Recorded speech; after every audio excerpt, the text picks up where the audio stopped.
तुझे, तेरे परिवार को, तेरी कलीसिया को मजबूत करने जा रहा है। चट्टान पर तेरा घर बनने जा रहा है। आमीन। जल्दी से आएंगे, निकालेंगे निर्गमन 12 अध्याय। सब लोग ध्यान सुनेंगे, कोई बात ना करें। जिनके पास बाइबल खोले। 12 फिर यहोवा ने मिस्र देश में मूसा और हारून से कहा, यह महीना तुम लोगों के लिए आरंभ का ठहरे, अर्थात वर्ष का पहला महीना यही ठहरे। इस्राएल की सारी मंडली से इस प्रकार कहो, इसी महीने के 10वें दिन को तुम अपने अपने पितरों के घरानों के अनुसार घराने पीछे एक एक मेमना ले रखो। और यदि किसी के घराने में एक मेमने के खाने के लिए मनुष्य कम हो, तो वह अपने सबसे निकट रहने वाले पड़ोसी के साथ प्राणियों की गिनती के अनुसार एक मेमना ले रखे। और तुम हर एक के खाने के अनुसार मेमने का हिसाब करना। तुम्हारा मेमना निर्दोष और 1 वर्ष का नर हो, और उसे चाहे भेड़ों में से लेना, चाहे बकरियों में से। और इस महीने के 14वें दिन तक उसे रख छोड़ना। और उस दिन गोधूली के समय इस्राएल की सारी मंडली के लोग उसे बलि करें। तब वे उसके लहू में से कुछ लेकर जिन घरों में मेमने को खाएंगे, उनके द्वार के लोगों के अलगों और चौखटों के सिर पर लगाएं। और वे उसके मांस को उसी रात आग में भूनकर अख़मीरी रोटी और कड़वे साग पान के साथ खाएं। उसको सिर, पैर और अंत कड़ियां समेत आग में भूनकर खाना। कच्चा या जल में कुछ भी पकाकर न खाना, और उसमें से कुछ भी सवेरे तक न रहने देना। और यदि कुछ सवेरे तक रह भी जाए तो उसे आग में जला देना। और उसके खाने की यही विधि है। कमर बांध, पाँव में जूते पहन और हाथ में लाठी लिए हुए उसे फुर्ती से खाना। वह तो यहोवा का पर्व होगा, क्योंकि उस रात को मैं मिस्र देश के बीच में होकर जाऊंगा, और मिस्र के देश के क्या मनुष्य क्या पशु सबके पैरों को मारूंगा, और मिस्र के सारे देवताओं को भी दंडवत दूंगा। मैं यहोवा हूँ। और जिन घरों में तुम रहोगे उन पर वह लहू तुम्हारे लिए चिन्ह ठहरेगा, अर्थात मैं उस लहू को देखकर तुमको छोड़ जाऊंगा। और जब मैं मिस्र देश के लोगों को मारूंगा, तब वह विपत्ति तुम पर ना पड़ेगी और ना तुम नष्ट होगे। और वह दिन तुमको स्मरण दिलाने वाला ठहरेगा, और तुम उसको यहोवा के लिए पर्व करके मनाना। वह दिन तुम्हारी पीढ़ियों में सदा के विधि जानकर पर्व माना जाए। बस, आर यू रेडी? देखिए, ये मेमने की बात हो रही पुराने नियम में। मूसा के साथ ये बातें कही जा रही है, हारून के साथ। और आज तो साक्षात मेमना आपके लिए, हमारे लिए मेमना का मतलब यीशु मसीह। पुराने नियम में लोग बलि देते थे, चाहे हिंदू, चाहे ईसाई, चाहे आप देख लो मुसलमान भी बलि आज भी दे रहे हैं। जब वो ईद मनाते हैं क्या करते हैं? बकरा चढ़ाते हैं। ऐसे ही हिंदू भी कोई मुर्गा चढ़ाता है, ठीक से बड़ा बच्चे कोई लेगा नहीं, कोई कुछ चढ़ाता है, कोई कुछ चढ़ा रहा है। ये सारा चढ़ावा खत्म यीशु कर चुके हैं। 2000 साल यीशु मसीह को बकरा बनके सूली पर सारे जगत के लिए चढ़ गए। कलाम कहता है वो सारी दुनिया के लिए सूली पर गई। उनके हाथों में कीलें ठोकी गई, उनके पैरों में कीलें ठोकी गई, उनके हाथों में, पैरों में, सर पर कांटा ताज रखा गया, बदली में भाला मारा गया, 39 कोड़े नंगी मारे गए, और उनकी दाढ़ी नोची गई, उसके मुंह पर थूका गया। ये सारी यातनाएं यीशु मसीह क्यों दी गई? ताकि कोई भी मनुष्य पूरी दुनिया का यीशु मसीह पर विश्वास करेगा, सारे पाप पुरखों के भी मिटा दिए और इस मसीह की। अगर कोई यीशु मसीह में आएगा ना, पूरी रीत से बचाया और छुड़ाया, कोई ताकत उसे हरा नहीं सकती, ना खत्म कर सकती। आप कीमती लोग हैं। जितने तुम्हें हराने आएंगे, अभी वचन में वहां नहीं जा रहे हैं, पहले इसको ध्यान सुनिए। जब आप यीशु मसीह में आएंगे, यहाँ लिखा हुआ है, अब यीशु मसीह जो पहली बार आएगा, ये वचन मिलेगा। ये वचन क्या है? यीशु का मांस। वचन क्या है? यीशु का लहू। ध्यान सुन लेना, ये वचन जो सुन रहा है, यीशु का मांस उसे खाने को दिया जा रहा है।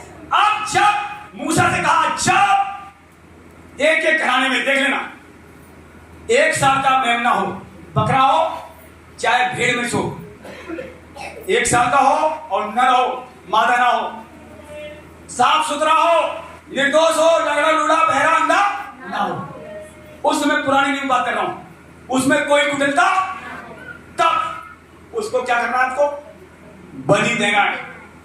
गोधूर के दिन परमेश्वर कहा, आज रात को, आधी रात को जब ऐसा तुम कर चुकोगे, जब तुम ऐसा करोगे, बलि दोगे, और भूज कर सारा मांस खाओगे, और उसका लहू जो निकले अपने अपने मेन गेट पर लगा देना। तब क्या होगा? सुनिए ध्यान से। यहोवा ने कहा था पूरे मिस्र में, मिस्र जानते हो, मिस्र संसार को दर्शाता है। वहां मिस्र में ये घटना घटी थी 4-5 हजार साल पहले, पुरानी बात है। लेकिन आज पूरे दुनिया में घटना घटने जा रही है। उस घटना से जो इसको खाएगा, हर घटना से बचाएगा। कोई माई का लाल तुम्हें मारने के लिए पैदा नहीं होगा। सच बता रहा हूं, कान खोल सुन लेना। पुराने नियम में मूसा से कहा उसने, लहू अपने मेन गेट पर लगा देना, चौकों पर, बाजुओं पर। जब मैं लहू का लगा हुआ देखूंगा और मैं रात को, आधी रात को गुजरूंगा, हर मिस्र के पैरोठों को, चाहे इंसान हो चाहे जानवर हो, हर एक के घर से पैरोठा मरेगा।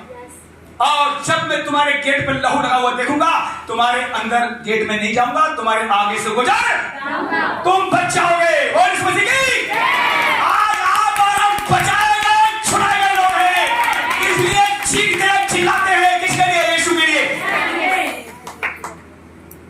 जितनी समझ बढ़ाओगे, प्रभु ने कहा कलाम में, बुद्धि बढ़ा, समझ को घटने मत दे। यीशु की क्या लंबाई है, क्या चौड़ाई है, क्या गहराई है, समझदार बन जा, तब शैतान तेरे करीब आ सकेगा नहीं। सुनिए, मूसा समझदार था, नम्रदिन बनाया था, हारून को समझदार नम्रदिन, दो बंदे भेजे गए। उन्होंने कहा ठीक है, जितने लोग हैं, अगर परिवार छोटा है, ये बच्चे कोई चलता नजर नहीं आना चाहिए। अगर खुदा को आदर दे दो, आप अगर खुदा को आदर करोगे, तुम्हारी लाइफ में आदर आने वाला है। जो लोग आज आपको तुच्छ जा रहे हैं, अनादर कर रहे हैं, पूरी तौर खुदा आपको आदर दिलवाने जा रहा है। इसलिए खुदा को आदर करना सीखो। तो हम देखते हैं यहाँ पर प्रभु ने कहा, अगर परिवार किसी छोटा है तो अपने पड़ोसी को शामिल कर लेना। बकरा जो बलि हो, उसमें सुबह तक कुछ बचना नहीं चाहिए, सब हजम कर जाओ, भूंज कर आकर यहाँ साफ करके खाओ, लिखा हुआ यहाँ पर, लिखा है। लेकिन सब नहीं, देखिए यहाँ बकरा नहीं है, ये बकरा नहीं है। लोग समझते हैं हम मीट नहीं खाते हैं तो मीट हमें खाना पड़ेगा। आपको मीट जो नहीं खाता उन्हें खाने की जरूरत नहीं है, और जो खाता है उसे रोकने की जरूरत। हाँ, जो नहीं खा रहा है चिंता मत करो, ये मीट नहीं है, क्या वचन है। हम भी मीट नहीं खाते, अंडा नहीं खाते, चिंता मत करो। जो नहीं खाते आप हमारे कटघरे लोग, ठीक है।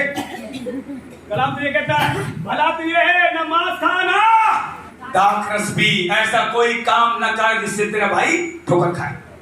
तो मेरे प्रियो, जो मांस नहीं खाते उन्हें मांस खाने की जरूरत नहीं है, सिर्फ वचन सुनने की। ये वचन किसके द्वारा सुनते हैं? वचन कान से सुने जाते हैं और परखे रोटी सब्जी मुंह से खाई जाती, स्वाद जीभ से चखा। ये सुनो, तो अब ये वचन ध्यान सुनना। आज आप खाली हाथ नहीं, सेम नहीं, खुदा के हाथ से बहुत कुछ लेकर जाए, बहुत कुछ लेकर जाने वाले हैं। फिर क्या हुआ? कोई निर्दोष मेमना हो, 1 वर्ष का हो, नर हो, मादा ना हो, और वो 1 महीने 14 दिन तक तुम्हारे पास रखा जाए। पुरानी दिन बातें, हालांकि ये बातें आपकी में लागू नहीं होनी, बता इसलिए रहे पहले क्या था, अब क्या हो गया।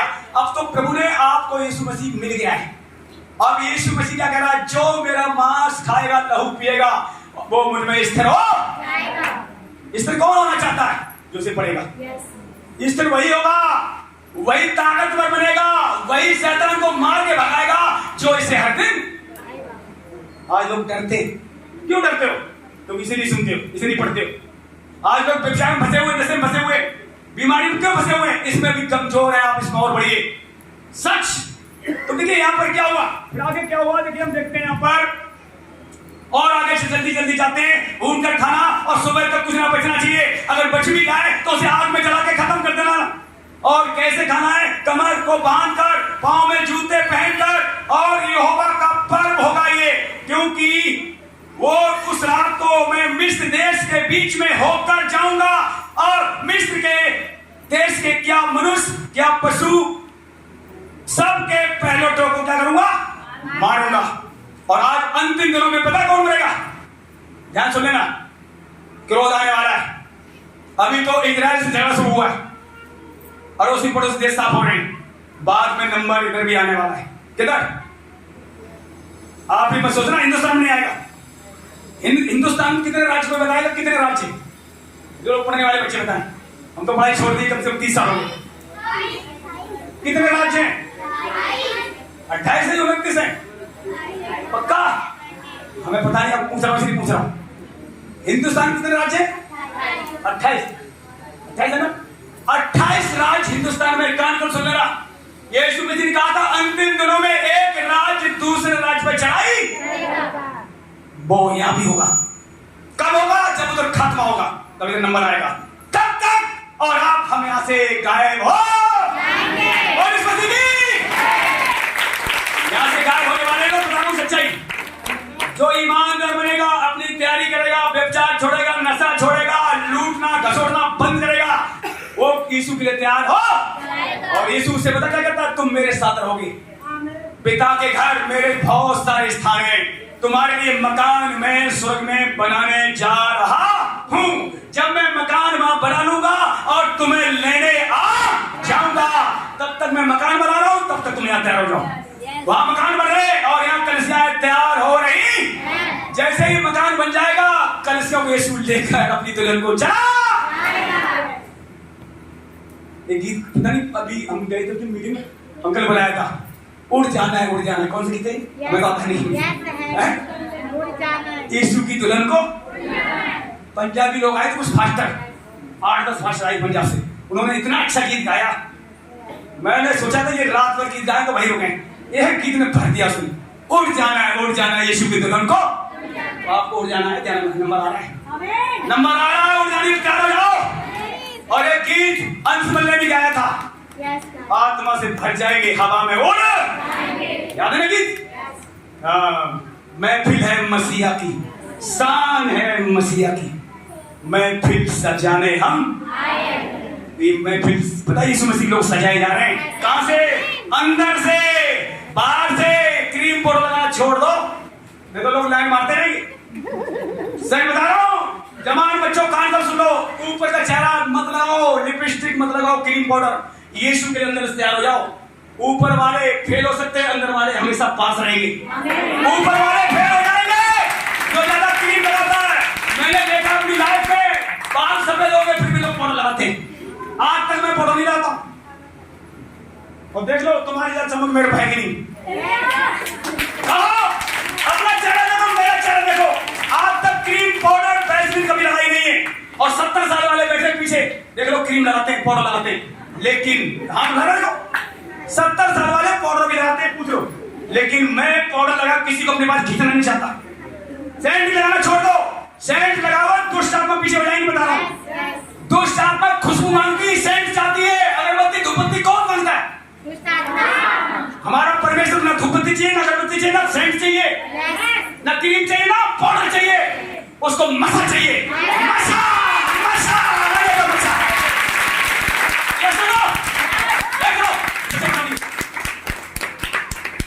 क्रीम पाउडर मसा को खराब कर देगा, पता है?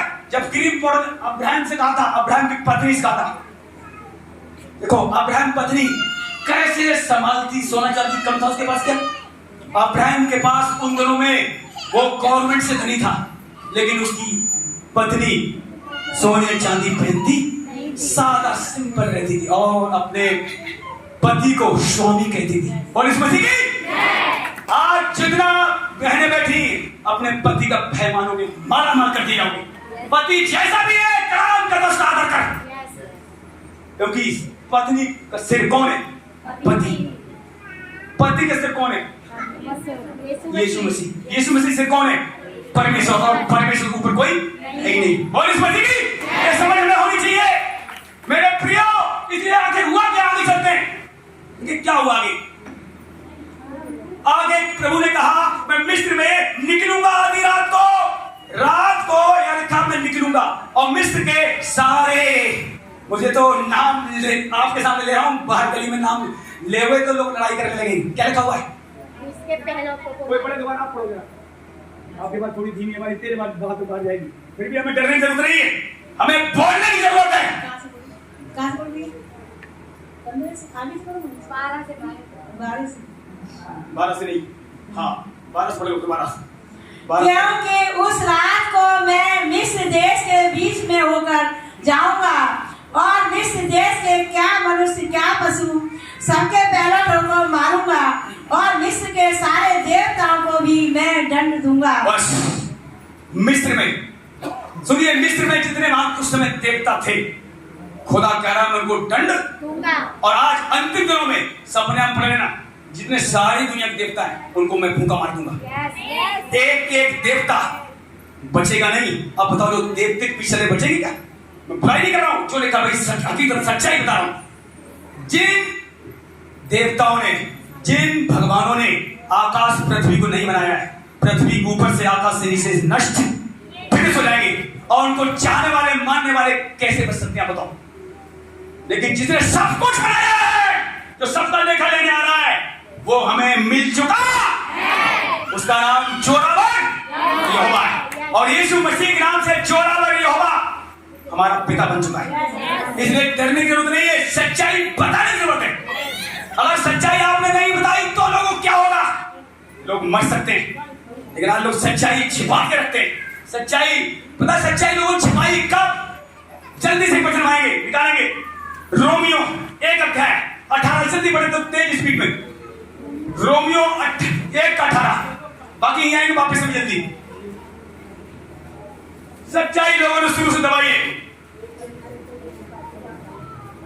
उन्हीं पर स्वर्ग से क्रोध उतरने वाला है। जिन लोगों ने सच्चाई को दबाया है उन पर क्रोध आने जा रहा है स्वर्ग से। परमेश्वर का क्रोध तो उन लोगों की सब अभक्त और अधर्म पर स्वर्ग से प्रकट होता है जो सत्य को अधर्म से दबाए रखते हैं। बस बोल इस मसीह की, जो सत्य को झूठ से दबाते हैं।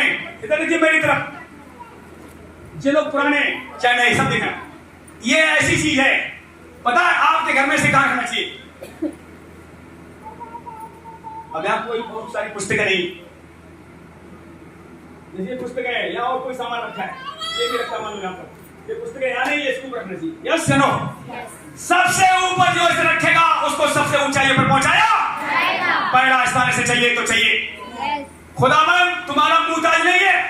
सुनिए मैं फिर कह रहा हूं, जो उसकी महिमा आप नहीं करोगे ये दीवारें चिल्ला उठेंगी, पेड़ पौधे ताली बजाएंगे, जानवर उसकी महिमा करेंगे, चिड़िया उसकी महिमा करेंगी।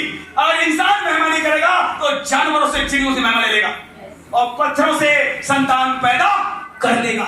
वो यहोवा ये कह रहा है। इसलिए पहला स्थान इसे जो देगा अपनी लाइफ में, यीशु मसीह को पहला स्थान जो देना सीख गया, माला माल हो जाएगा। आज तक हुआ क्या है? सत्य को लोगों ने झूठ से दबाया। जब मूसा, सुनिए ध्यान से, जब मूसा अपने लोगों को छुड़ाने गया, उसने बड़े बड़े काम दिखाए। अपने हाथ को उसने अंदर डाला, बाहर दिखाया, कोड़ बन गया, फिर अंदर डाला, बाहर निकाला, ठीक हो गया। मूसा ने लाठी डाली, सांप बन गया, और फिरौन ने लाठी डाली, वो भी सांप। पर मूसा की लाठी फिरौन की लाठी को खा गई।